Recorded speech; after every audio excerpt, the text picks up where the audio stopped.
So the title of my talk today is a little bit different than was advertised in the program. 2 years ago, when we were planning the 50th anniversary conference, I was scheduled to give a talk about the attribution of the coins in the name of Chandragupta. And that talk, the paper that resulted from that has now been published in the Numismatic Chronicle.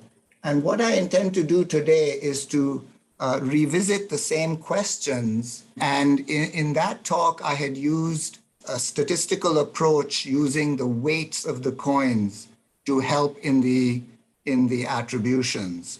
And today what I want to do is to discuss the use of looking at the metal content, or particularly the gold content of the coins. But in order to bring everybody up to speed, those of you who remember all of this will please bear with me. I'll quickly go over the basic questions, what I had done in the previous paper, and then look at the evidence from the metal content. So the basic problem is that these coins that name Chandra or Chandragupta, we don't know who they belong to. From the king lists, we have 2 Chandraguptas, and for the last maybe 30 years, we are now convinced that there was a 3rd Chandragupta whose name doesn't appear in the king lists.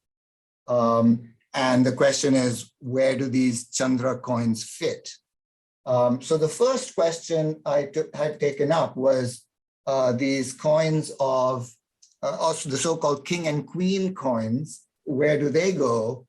And since they name and they show Chandragupta, so since the coin names Chandragupta and Kumaradevi, it's logical to assume that this coin was issued by Chandragupta I, and that was what pretty much everybody thought, when the coins were first discovered in the mid-19th century, until 1914, when Allen published the catalog of the coins in the British Museum, and he argued that this was clearly not the first Gupta coin, and therefore it could not have been, because people thought Chandragupta I issued only these coins.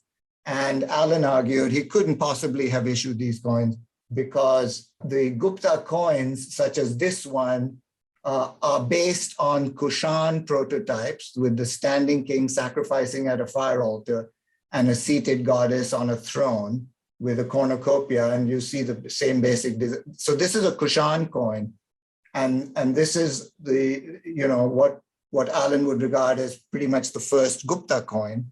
The king and queen type is just too far advanced beyond that to qualify to be the first Gupta coin.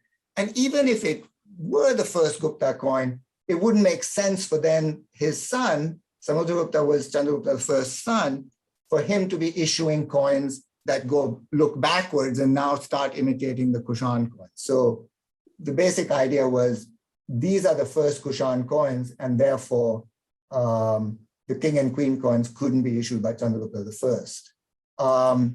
And so, there was split opinion. For some reason, people in India kept believing that the king and queen coins were issued by Chandragupta I, whereas others such as Allen and Ellen Ravan and I believe Joe Cribb and actually these days I looked at canvassed some of the auction catalogs, and pretty much everybody does classify the king and queen coins as Samudragupta.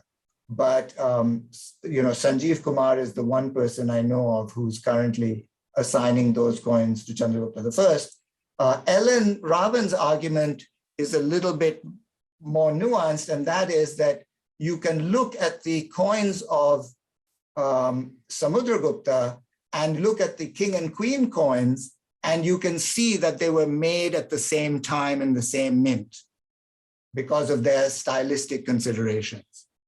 And so she argues they must be, and it's not just one or two pairs, it's like repeatedly.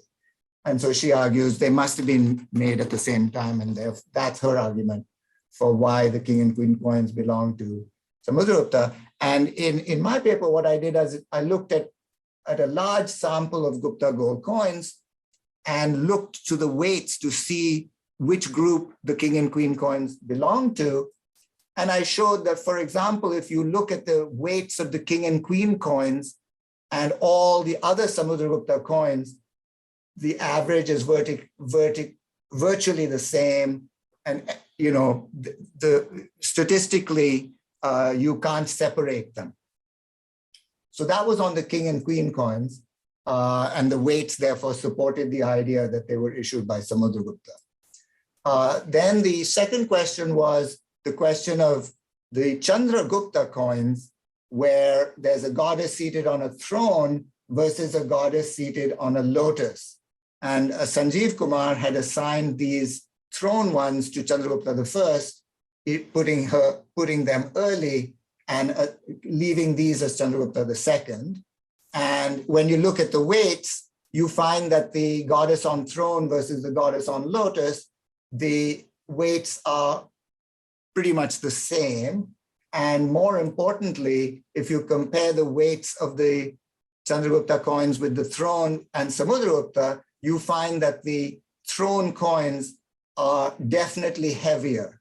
And you know, I did proper statistical testing and showed that, yes, this is a statistically significant difference. So they were heavier and therefore they could not be earlier.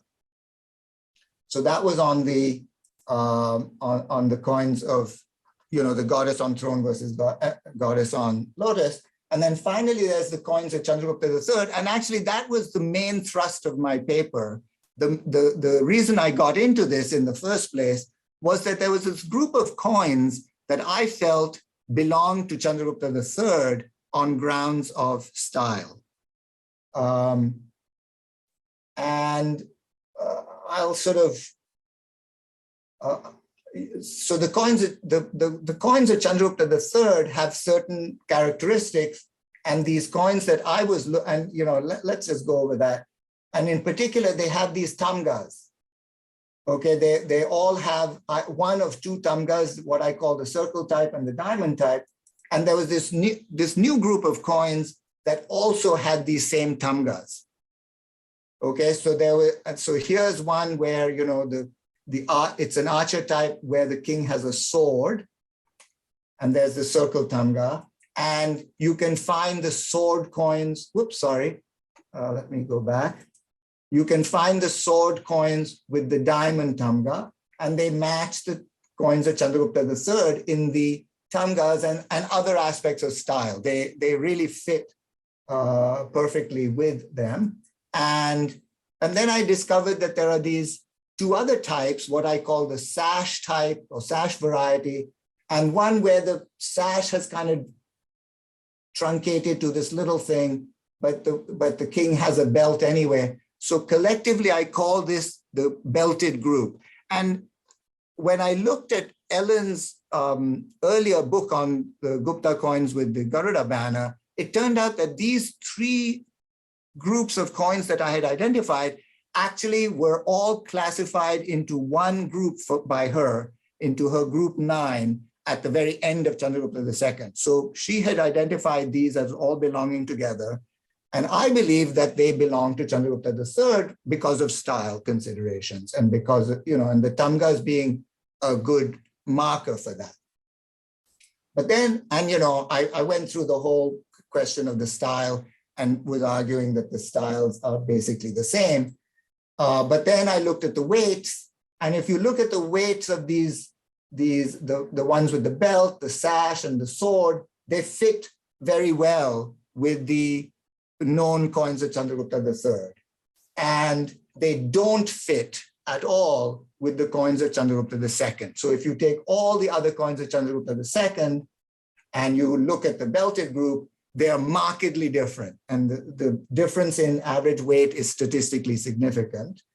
And indeed, if you compare them even to Kumaragupta, you find that they are statistically heavier. The belted group are heavier than Kumaragupta's coins, and therefore we can be quite confident in saying that they come later because of this observation we have that the coins seem to keep getting heavier and heavier. And by the way, I didn't point this out, but the goddess on throne versus goddess on lotus coins, the goddess on throne coins were lighter than the goddess on lotus coins, which shows that even within the reign of a king, because the goddess on throne coins have to be earlier because they are closer to the Kushan, and then presumably it gets shifted to a goddess on lotus. And so even within the reign, the coins are getting heavier over time. Okay, so we get a very logical sequence if we reassign those belt coins to Chandragupta III. So that was the basic argument I had made in my earlier paper. And what I wanted to do now was to look at the metal content. I was able to do an XRF analysis of 167 coins. And now, the larger the sample you have, the more robust your statistics are. So I wanted to see if I could merge my sample with the sample of coins that Sanjeev had in his book. He had 188 coins. So that would give us a total of 355. As we'll see, this is still not a perfectly large sample. The sample I had for weights was 1,609. This is a smaller sample, but at least I thought we could begin to ask the question in a statistical sense. And, John Dale talked this morning about, classifying by subjective things and by objective things. And the idea of looking at weights and looking at metal content is that you have an objective measure. Style is something subjective. Some people can't see that two coins were made by the same hand. They can't really see that. It takes a lot of knowledge and appreciation, and people can have differences of opinion, but you can't have differences of opinion on what the weight of a coin is or what its metal content is if you're measuring it. So let me say something about how I did my testing. I did my testing on a desktop XRF analyzer made by the company Olympus, called the Gold XPert. It's really geared towards jewelry shops and pawn shops and things like that. And what I did was, and you can see it has this small window in the middle. It has this chamber. While running the X-rays, you close the chamber so that you're not being exposed. It's all lead lined, and there's a small window, and the X-ray originator is sitting below, and it points a beam up, and you place your coin on this window, and the beam comes from below and measures the gases that are being emitted off the coin. What I did was I experimented a little bit on taking multiple readings, how many readings, how long the exposure, and so on and so forth, and came to the conclusion that this was fine. What I did was I took 2 readings on each coin, one on the obverse, one on the reverse, a 30-second exposure each time with a 10 millimeter test area diameter. So that's what I did. And in my opinion, this machine, and by the way, Sanjeev Kumar used a very similar machine. He used a handheld machine, but a very similar technology, similar sort of level of sophistication. These are not highly sophisticated laboratory type equipment. So I was worried about how accurate is this. So for example, I tested it on a modern $20 gold coin, US gold coin, and a modern US $1 silver coin. And I found that the estimates I was getting was slightly high. Okay, and I think that this kind of machine is going to give us estimates of the main metal that are slightly high. And the reason I believe this is that they have a threshold at which they recognize a metal. And they tend to set to zero the trace elements, the elements that are in very, very small concentration. They set those to zero. And as a result, the percentage that gets assigned to the main metal becomes higher. So, this kind of reading, and this is a comparison of 3 different sets of measures of gold content for Kushan coins with Vima Kadphisis, Kanishka, and Huvishka. The red is what I get from my gold expert. The blue is what Maurice Brett Lamarcane got using proton activation analysis. And the green is the results that Matey got using specific gravity result estimation.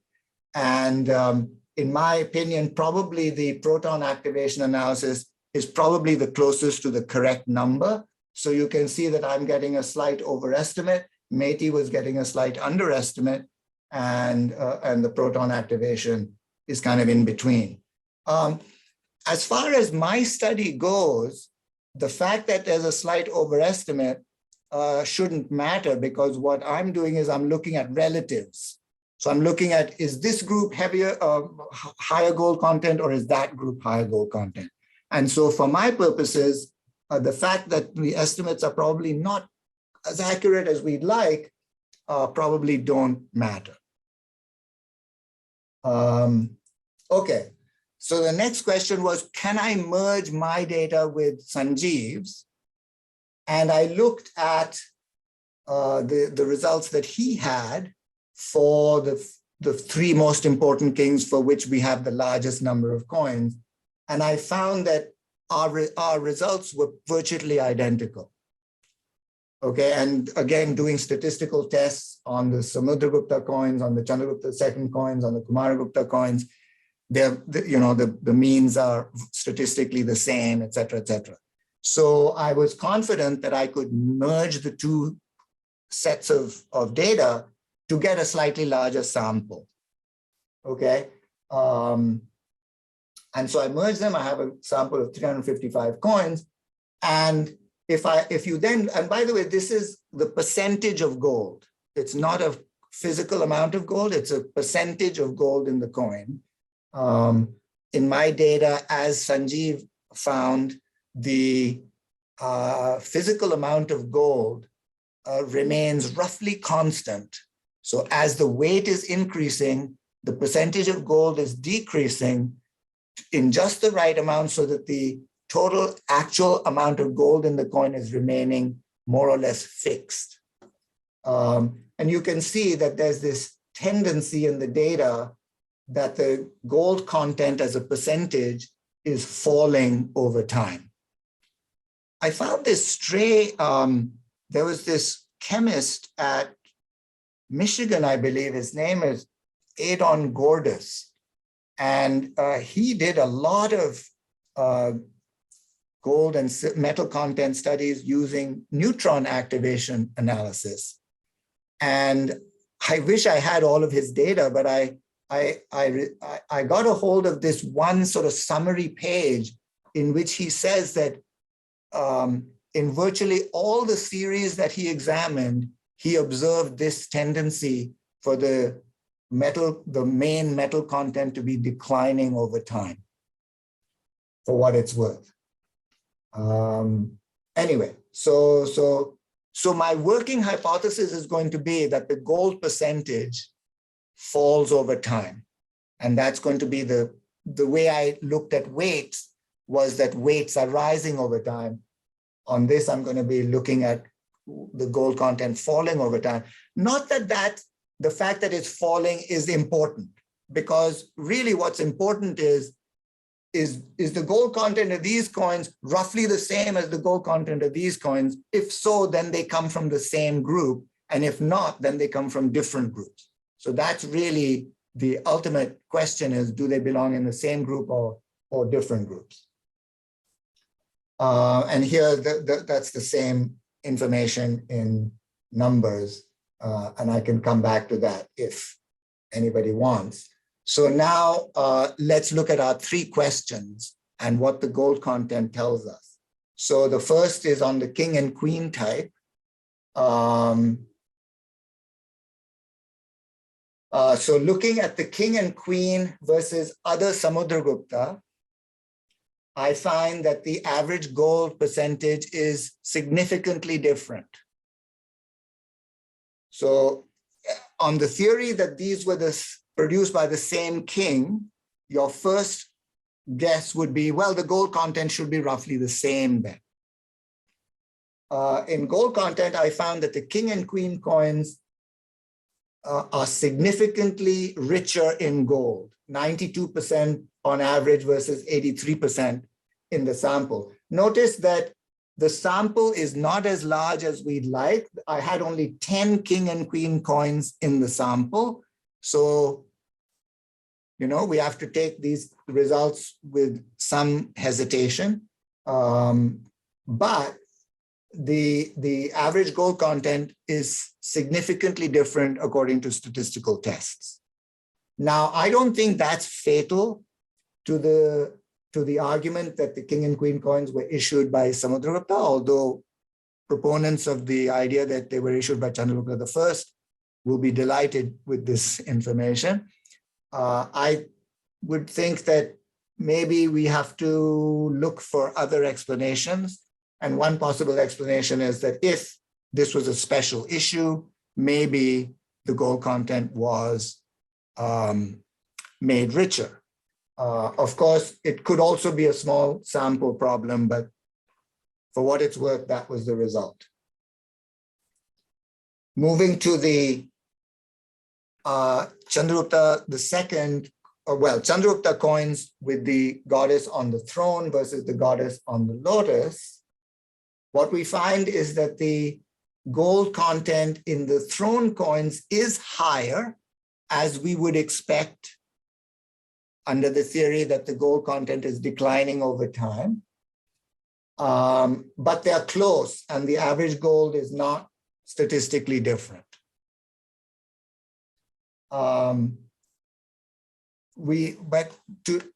For the throne coins to be earlier than Samudragupta, this gold content should also be higher than Samudragupta's.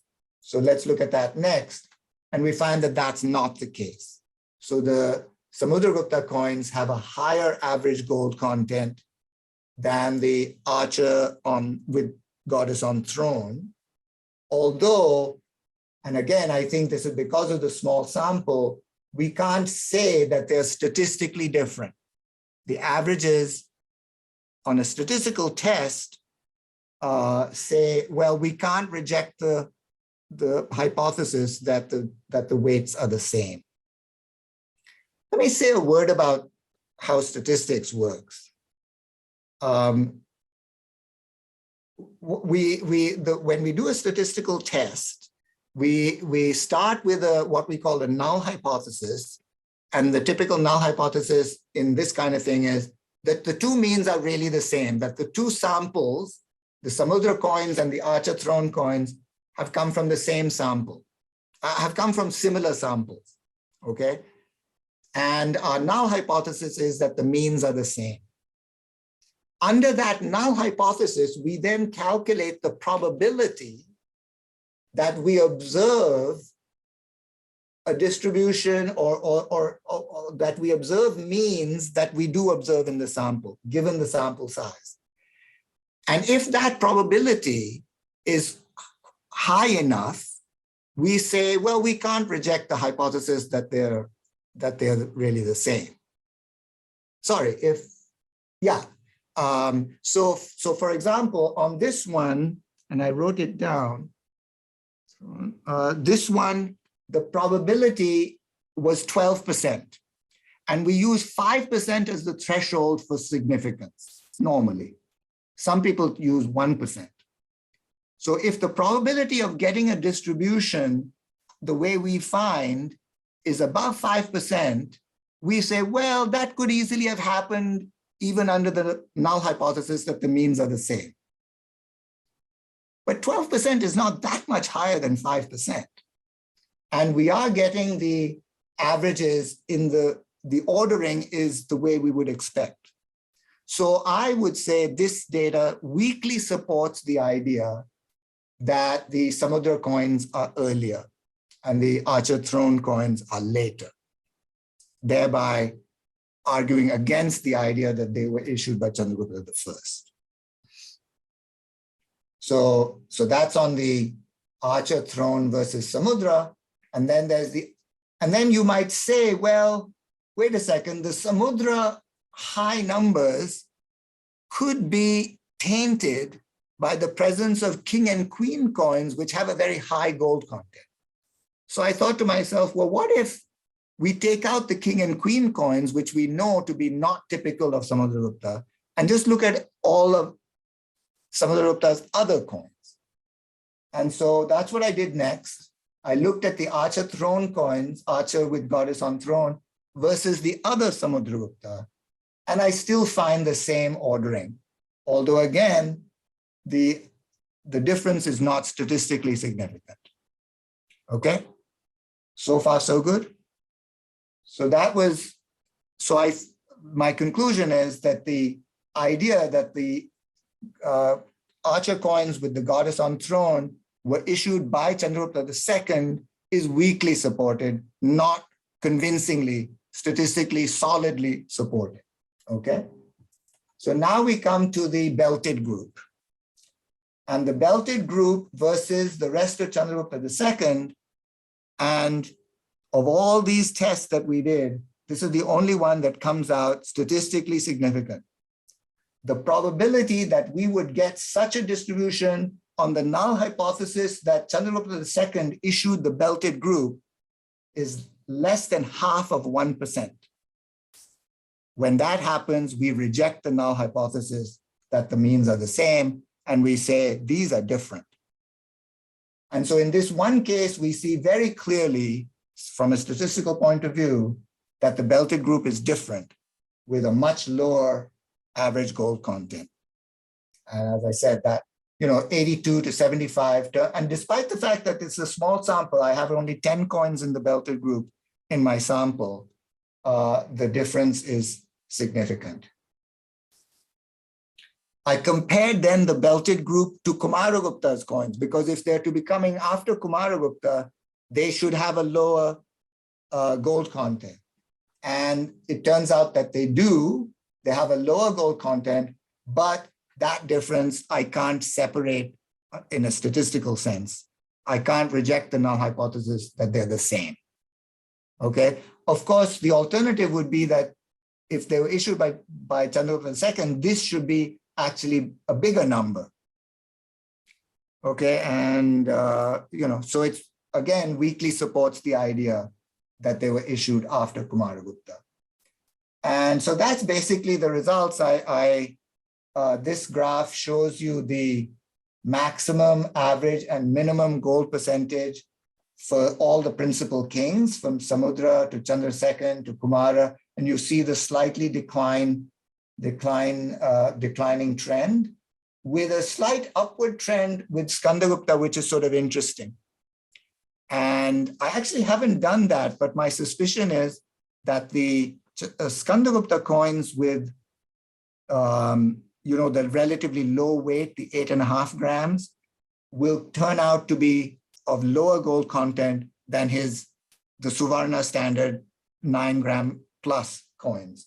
And I think this puts some numbers to the claim that Skandagupta made, saying how he restored his family's fortunes, right? That the Gupta money came back in a big way to the point where he was actually raising the gold content and actually raising the weight as well.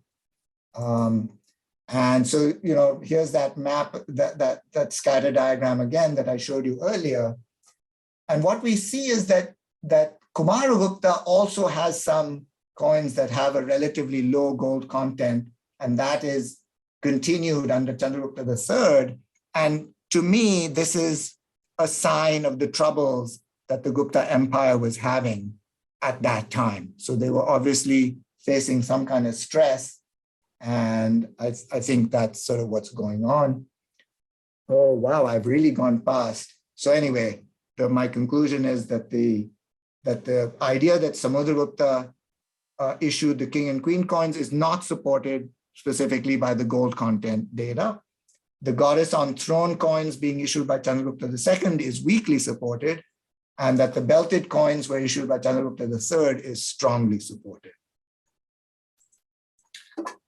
And that's it.